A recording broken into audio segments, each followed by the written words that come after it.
Hey there, everybody. Welcome back to the channel. Always good to get on here with you all and take a look at what's happening, what's going on. I appreciate your presence.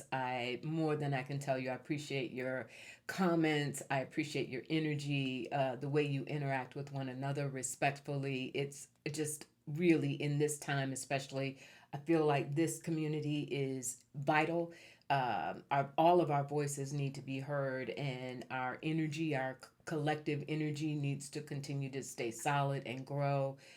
Even as we all just figure all of this out, not only in terms of what's happening, globally and certainly within the nation, but it's also all of this affects what happens in our families, in our homes, etc. So really pivotal time for us to stay tuned in rather than feel like we have to retreat. And I know that's been very tempting for a lot of people who are just overwhelmed and like, I don't even want to deal with this anymore. But one way or another, we're all impacted by world events, and certainly here on the domestic front. So I think it's really crucial that we continue to keep these kind of platforms open, and to the extent that my channel in particular, seems to offer or is offering something that is of value to you, I am happy to show up and continue to do it. And I thank you for being here.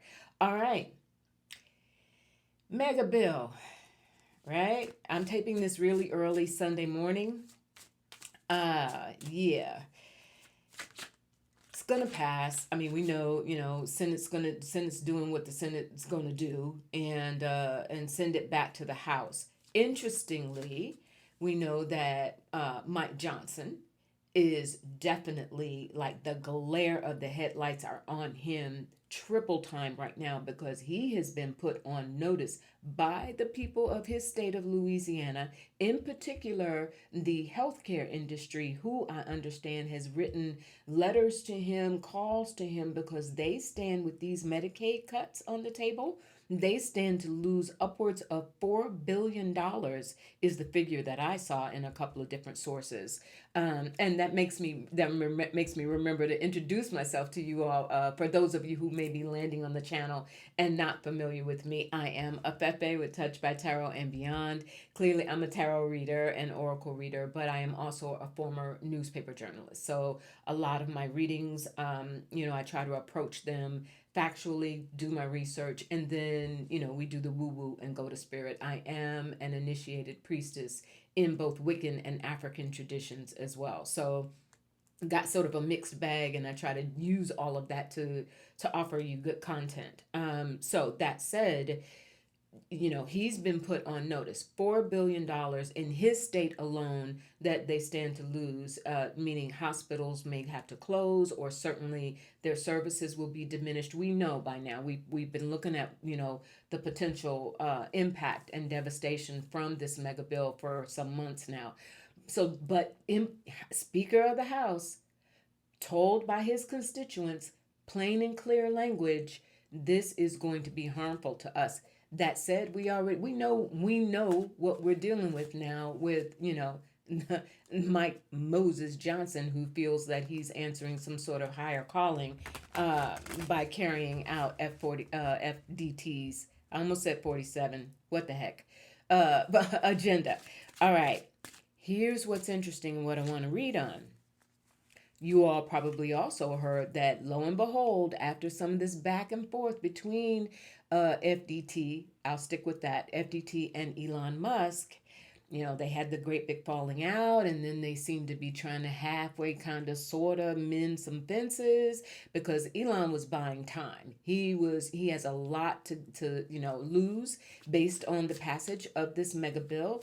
Many of his companies, in his plans, he's involved, from what I understand.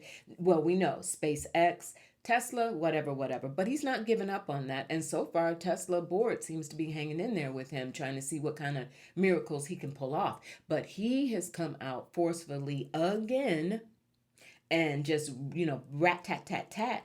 This bill absolutely is devastating. It will hurt business, it will hurt workers, it will hurt the economy. It will put the country way farther in debt. They're talking 4 to 5 trillion added to the debt.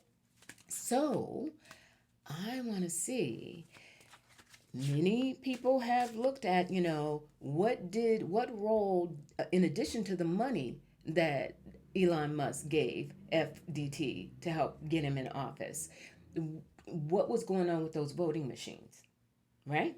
What was happening with those voting machines, especially in the swing states? Lots still coming out around that potentially. We'll see. We'll deal with that a little bit later. My question, Spirit, is Elon Musk going to switch sides when this bill passes? And they're telling me back up a little bit. Let's just get confirmation that the bill is going to pass when it goes back to the House. I feel like that's a foregone conclusion, but that's me in my skin. Spirit, will the Megabill pass when it goes back to the House? When the Senate sends the bill back to the House, will it pass? Will it land on FDT's desk, as he said, by July 4th, right? Fireworks. Will the bill pass? Will the House, when it gets back to the House, will the House pass the mega bill? The Magician. Yep. That also looks like, and we've seen stories to this effect, that there may be some additional tweaking to it, because clearly what the House sent to the Senate, and now the Senate has done some things with it and put their fingerprints all over it, sending it back. So the Magician feels like there's going to be some additional, the House isn't going to take that bill back and go, oh, okay, this looks fine, we'll sign off on this. There will be some additional tweaking to it. However, the Knight of Swords, so that's all of the meetings, the conversations, the news that will continue to come out around what exactly is being changed. We do know that the Dems in the Senate demanded that the full text of the bill be read, so people cannot claim they didn't know what was in it. We heard a lot of that on the House side when they initially, before they sent it to the Senate. Oh, we didn't even realize that was in there. Didn't have time. They were rushing us so that we didn't have time to read it all. And then people were like, what? Isn't that your job? Right? So can't use that excuse. The entire text was read. That's another reason why the Knight of Swords is out. Will they pass it? And we have the Knight of Wands. There's going to be some posturing and arguing around, blah, blah, blah, blustering. And then we have the King of Swords. That is, that's FDT's going to probably have to step in and make some, once again, put on the pressure as he did before with the House, when he showed up and started telling them what they were going to have to do. And we have the Two of Wands moving forward. Yeah, it's gonna, I feel like it doesn't feel like a slam dunk. Like, I'm not getting major arcana. Spirit, please show me a major arcana in a positive aspect, if it is in fact a done deal, if this bill will pass the House ultimately. We have the Eight of Swords. There is going to be some resistance, you all, like literal resistance, and they are dreading it. The Eight of Swords is an energy of fear, anxiety, but very often you have that fear and anxiety because of an expectation of something that is to come. It's like not so much what is in front of you, but what what could be in front of you. They already know that, and as so many people are saying this, and now I've got my ace. Spirit is saying, yeah, we're on track. Ace of Wands. It's going to pass, you all, but not without tremendous. They know that doing this, just as I started out by talking, highlighting the fact that Louisiana has put the healthcare industry, among others, has put Mike Johnson on notice. How, you cannot say that you did not know what was in this bill exactly, what this was going to do. We had told you that. That's what we're getting with that Eight of Swords. Or they know, bottom line, they know what they're walking into. They are literally, Spirit just they are falling on their swords. Literally standing up and falling on their swords. So, okay, it's going to pass. There's going to be some additional tweaks made to it in the House.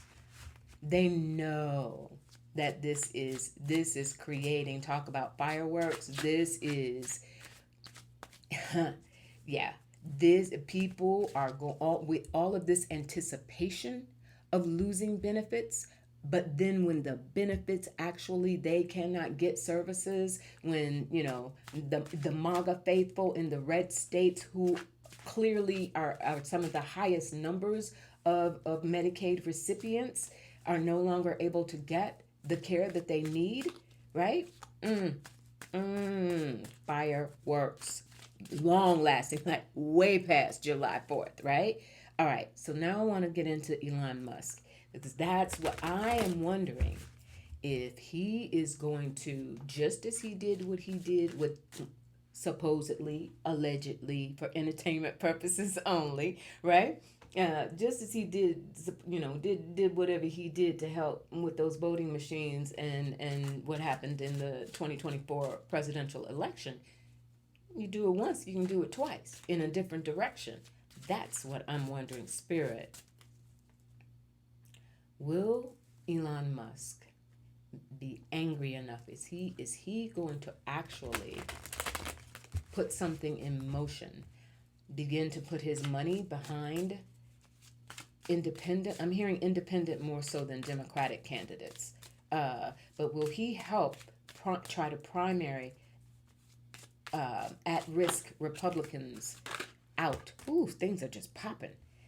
All right, we have the Four of Cups. So first he's going to have his little pity party. He's upset. He feels betrayed. He feels, I did all of this to help you, and you really are acting like you don't hear me. So he's going to sit in a pity party for a moment. That feels like he's not going to take action right away. Like no, he'll never do that. I had a moment of, would he even go so far as to get behind Mamdani in New York, right? Or even other progressive candidates. But he's going to sit and stew in it for a minute.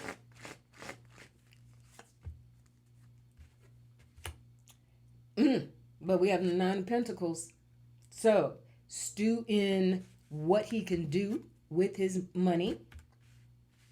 Will he actually hatch a plan to shift the dynamic to help the Dems win back the House in 2026 in the midterms? Will Elon Musk use whatever influence, monetary, technological, or otherwise, to help the Dems win back the House? Page of Wands. He's feeling it. He's feeling it. The beginning of that tide turning. Knight of Swords comes back again. Conversations that he's having. Six of Swords, moving forward, developing a plan, being very cagey and very strategic. He has to be. Eight of, I'm sorry, no, this is Strength. I saw that 8 and thought it was a suit. There we have Strength.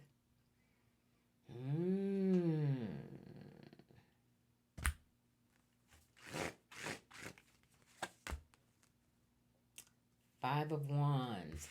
Angry. Ooh, so we're going to see some more talk about fireworks between Musk and Trump. Because, I said, don't like saying his name. But there's fireworks coming. And this is not just between Musk and FDT. At this point, we know that this will be the whole, his whole contingent coming for him. This will be Vance, etc., JD Vance, whomever else coming after Elon. And that's also why that's why we got that Page of Wands, because the fire is in him to want to fight, but he also recognizes who he's fighting, and he had enough time in that inner circle to know who the major players are. All the ketamine in the world or whatever, he's not stupid. He knows what's happening. We have the Page of Cups. He's going to be looking for people to assist him. We know that so-called Big Balls is no longer resigned, right? And there are other Doge goons who have left, even though Doge itself apparently is still intact, somewhat, however. But that it looks like he's going to that Page of Cups feels like he needs some reassurance. That's what it is. Just as thank you, Spirit. Just as FDT gave him all this reassurance around the power and influence that Musk could have heading up Doge, and therefore give me the money, do everything possible to get me in office. Musk wants that same sort of assurance from some faction within the Democratic or Independent parties who would want his assistance to get in office. And I have the Hermit. I feel like that's a confirmation. Yeah, he's doing his homework, and he's going to do his homework. He needs a team.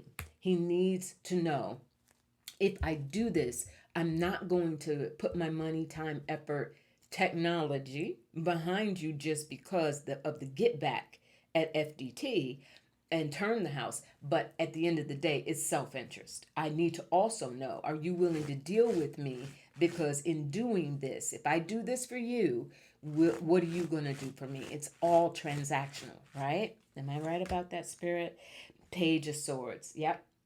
And notice all these pages that are coming. So this feels very much like what we're getting is Musk is going to turn a page, you all, right? Pardon the pun, pages.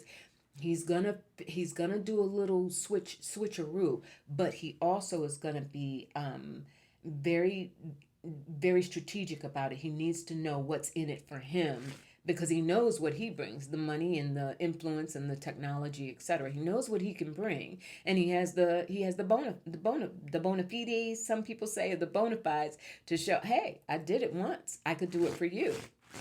But what are you gonna do for me? That's what I'm getting. And I have the Nine of Cups. Exactly. Tell me what you want, and I'll tell you what I want. Right? This is a wish fulfillment card. A lot of people call it. Tell me what you want, and I'll tell you what I want. So ultimately, Spirit, will Elon Musk play a role in the 2026 midterms?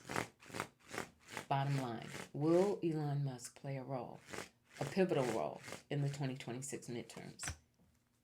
The moon. I think so. And what's interesting about the moon, y'all, it's like is what you see, but what you don't see. Check out that eye in the center of that card, right? What you see, but what you don't see. And I know some of you, my readers out there, are going to ask me. I'm reading from the Hush Tarot today. That felt very appropriate. Reading from the Hush Tarot.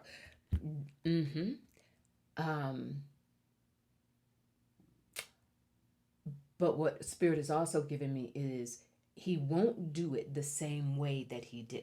All that jumping up and down on the stage with his belly out, on the campaign trail. He won't do it that same way. He won't, it could be that he puts things and people in place to assist candidates to help turn the house, but you won't see him do it. He'll do it in the dark, quote unquote, dark of night. And I have the Three of Pentacles, exactly, and the Ten of Pentacles. He's gonna build. He will go about it in a very different way. He's gonna be there, and because at the end of the day, he wants what he wants. This does impact his businesses. It impacts his plans, his future plans and goals, and so he's gonna do it. But he won't do it. He has enough fear and trepidation around FDT at all that he won't do it as blatantly as he did when he was helping FDT. He's gonna do it. He needs a team. All those pages that we saw, he needs a team around him, and then he'll do it in the dark of night. Basically, is what Spirit is telling me. So yeah, he's gonna utilize money, influence, technology, his assistants. Maybe some of those, maybe big balls will have a different assignment. Hypothetically, theoretically, who knows? But yes, he's not gonna just go away. Elon Musk is going to have some things to say after the passage, or some things to do after the passage of this Megabill. Talk about fireworks. All right. And the second thing I wanted to look at closing out is, we all know what happened Friday's decision when Scotus handed down all of those decisions. Interestingly, written by Amy Coney Barrett, who, for a hot second, looked like she was having some conscience about her, right? Looked like she was going over to the ladies' coffee club for a minute when it came to, I think it was foreign aid decisions that were being made earlier in the year. And people were like, "Oh, okay, Amy, what's really happening?" And she caught hell. Remember the backlash, the MAGA backlash? She caught hell for that, right? So I'm getting that Roberts, FDT/Roberts, John Roberts, went to her and said, "Amy, here's what you're gonna do." And that's what Amy did. Because it was no accident that she was the one who wrote that opinion. Also, though, after writing that opinion, and then the courage, Sotomayor and Ketanji Brown Jackson wrote those powerful dissents.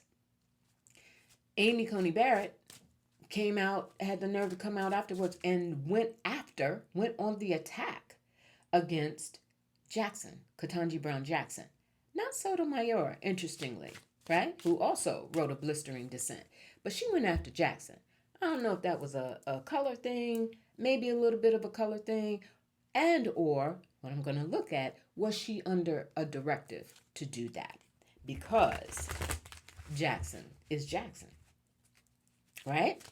And we understand there were those who said that during the reading of that opinion by Barrett, that there were moments when Ketanji Jackson was just like, you could just see her, said she had her head down, her arms, like her hands, her palms pressed together, just like trying to gather herself. Like, this is truly, and she said in her dissent, this is beyond bad. This is beyond dangerous. This is beyond a worst case scenario for this country. Spirit. Was Ketanji Brown Jackson targeted by Coney Barrett for direction from Roberts? And I say that too, Spirit is telling me to back up, you all, and add some context to that. Because we understand that part of what Roberts went, he was in front of some judge's thing on Saturday. He didn't address the opinions from Scotus directly, but he was talking about the safety of judges and having what happened, what has happened with increased threats for judges. That part of his thing has been not just we want to, anoint a king, essentially, which is what's happening, but that we don't want people coming after us. This is about fear. This is about self-preservation. Is that what Roberts went and told Amy Coney Barrett? Was she under a directive to do this because of threats? Remembering that she was threatened in a big way by the MAGA movement, by the MAGA base and others, because she seemed to be leaning too far to the center. Was she under a directive? Two of Pentacles. So yes, that feels a choice that she was told she needed to make. Whose side are you really on? A Three of Swords, what you have done. So, so she, well, okay, it makes sense. That's Spirit's like, calm down, Afefe. That's she went through some serious regret behind her earlier decisions where she voted. She went with her conscience, but then she saw that backlash. That's fear. That woman was genuinely afraid of what could be done to her. And we have the Wheel of Fortune. Exactly. Karma, the Wheel of Fortune, what the cycle of what decisions were still to come, because she knew earlier in the year, she knew that these other decisions were coming up. She's thinking long term about her longevity on the court, on the bench. And she was afraid. I mean, between the Three of Swords and this Wheel of Fortune, she was afraid. And Karma, she was afraid of what was coming for her if she didn't cooperate. And I think Spirit did Roberts lay that out to her. Did the Chief Justice John Roberts, did he lay that out to her point blank, period? Four of Swords. Hmm. Not in a threatening manner. This is a card of where you need to regroup and get some clarity around what the heck, whatever your situation is. Not in a threatening manner, but he got the message across to her. Think about your longevity in this court. Think about your longevity in your career on this bench. Five of Pentacles. Think about the isolation that you're going to put yourself through by divorcing yourself from the conservative element of this court, the majority conservative element. Think about what you're doing. And we have the Eight of Swords. So she thought about it. She stressed over it. And then she went after. Was she told to go after Ketanji Brown Jackson? Was she told to go after her in that? She was. Temperance. She was told to do it. She was told, and there was a also, some of this was her own self-justification for being writing those decisions, but also with Temperance, there was she understood the assignment. Bottom line, she understood the assignment. Now I want to look directly at Ketanji Brown Jackson, because Scotus will be back in session in October. And now she's been left kind of, Spirit is showing me she's like on a canoe or a little life raft by herself. Spirit, Ketanji Brown Jackson, how will she function? How will she manage going forward as a Supreme Court Justice? Is this, she's being so marginalized and Seven of Cups. Oh, wow.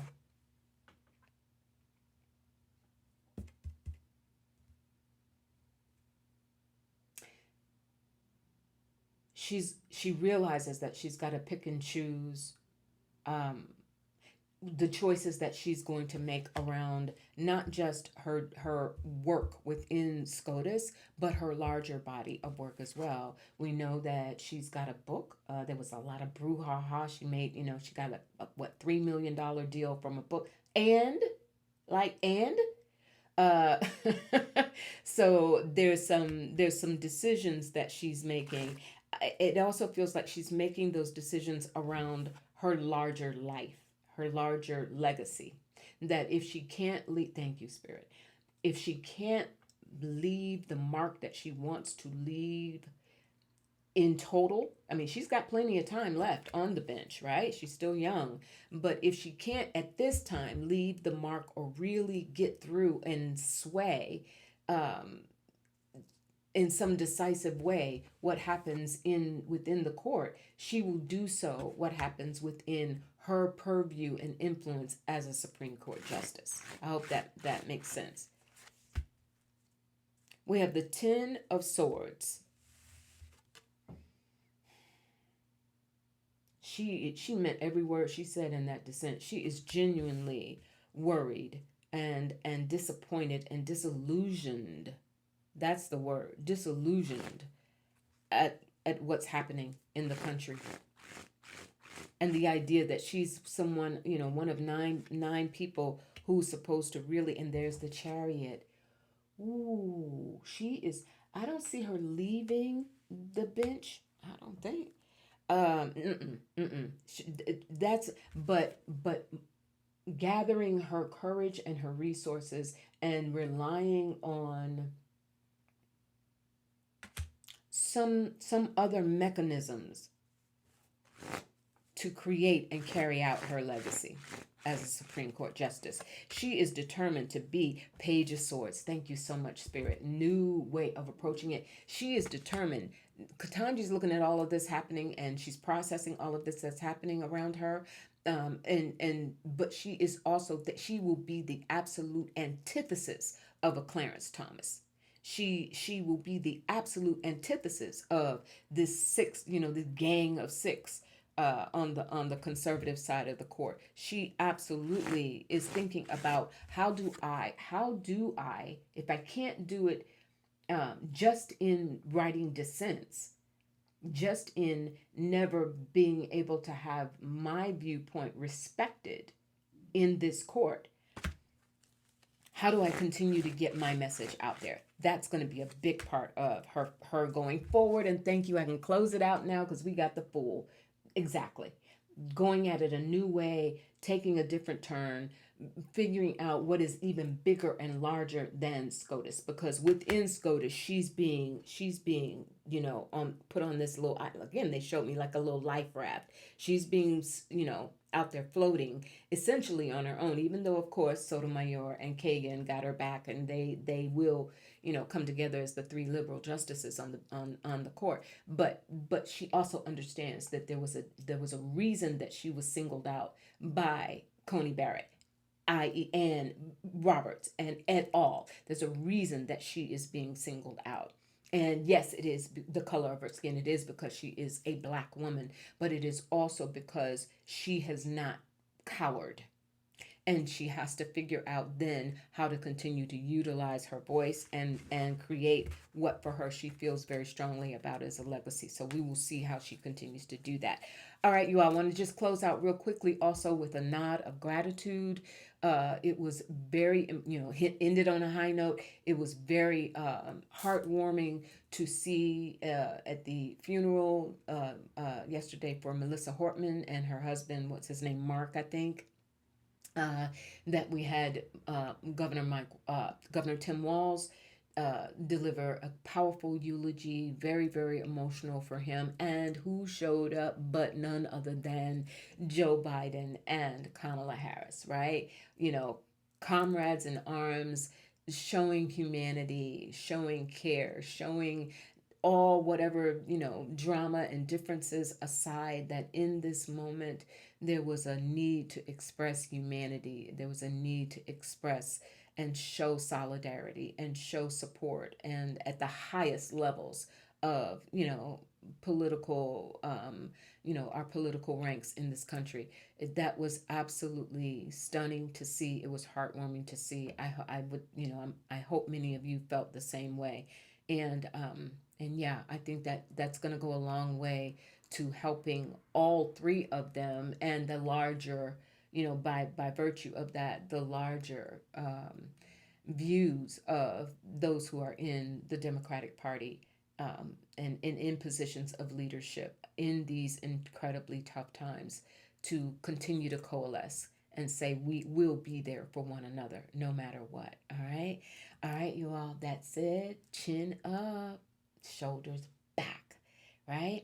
And continue to breathe. Somebody told me that they saw somebody else starting to use that. It's, I'm like, cool. I don't own it. I say it because that's how I try to walk. It reminds me to do it on a daily basis, and I share it with you all. Many of you have said it actually helps. It's a mantra. It's an energy lifter, right? No matter what you live, you know who you are, and you know your right to exist. Otherwise, you wouldn't be here. Your soul wouldn't have called you here. You wouldn't be here in this moment in time had that not been a part of the divine plan for you. So, right?